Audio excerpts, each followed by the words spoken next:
So, I've been looking into horror games to play recently, but there's a problem. When it comes to horror games, I'm a big bumbling baby. For the life of me, I cannot complete a horror game no matter what. So, I thought to myself, what is the best way for someone like me to play a horror game? And that's when it hit me. Try to beat it as fast as possible, and then you'll be playing it for the least amount of time. So I decided to speedrun a horror game, and that is when the problem began. I picked Poppy Playtime since it was a short and free game, and I figured I would do just one run and then get it over with and make a video. And then one run turned to 2, and then 4, and then 8. And then 2 weeks has passed, and all I did was speedrun Poppy Playtime. I did not expect it to turn into this, but it did. And I don't know why, but I just got absolutely addicted to it. So I figured, why not make a video detailing the Poppy Playtime speedrun? So to start out the speedrun, the first thing we're going to have to do is come over to this keypad and enter in a code. Now this might look really simple, but when you're new to speedrunning this game, this can be absolute hell. After that though, you just simply pick up this blue tape and play it, and then wait a full minute because the devs want you to watch a video and there's just no way to skip watching that video. After that though, we open this door with our brand new hand that we have, no longer being an amputee, and we can see a taxidermied Amazon employee. He was taxidermied after asking for a single restroom break, poor guy. But anyways, we ignore him and find out that the power's off. We open the room to the power it back on,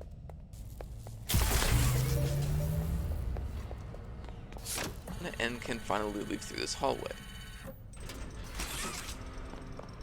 Now comes one of the most RNG dependent parts of the entire game, the batteries. This sucks. Straight and simple. This room sucks.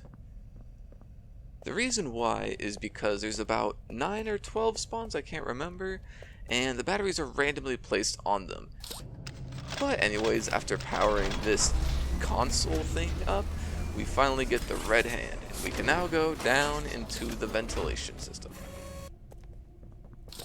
After cosplaying Among Us, we power this weird pole, and get sent to the Make a Toy room. We then have to make this jump, and this jump is also hell, and has killed a lot of runs. After powering this room on, you just go down, press this button, pull 3 levers, and now wait for another 20 minutes while this cat toy gets made.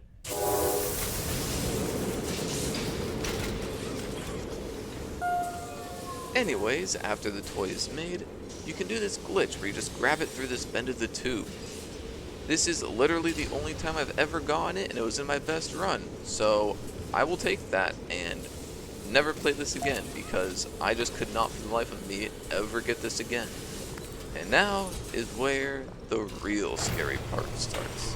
So now, we have to run for our life, and once again, we cosplay Among Us and go into the vents.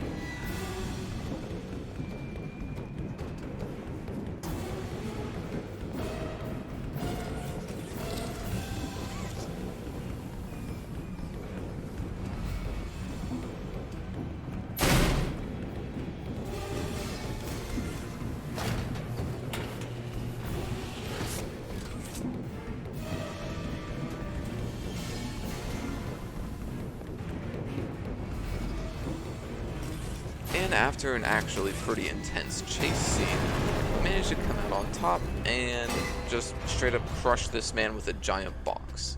This is not OSHA approved, I think, having a giant box like that above a walkway railing, but who am I to judge? I don't know what OSHA's like in this world. So anyways, we just now have to run past all this. And a neat little trick is that you always want to jump before going up or down stairs because it just saves you a few seconds each time.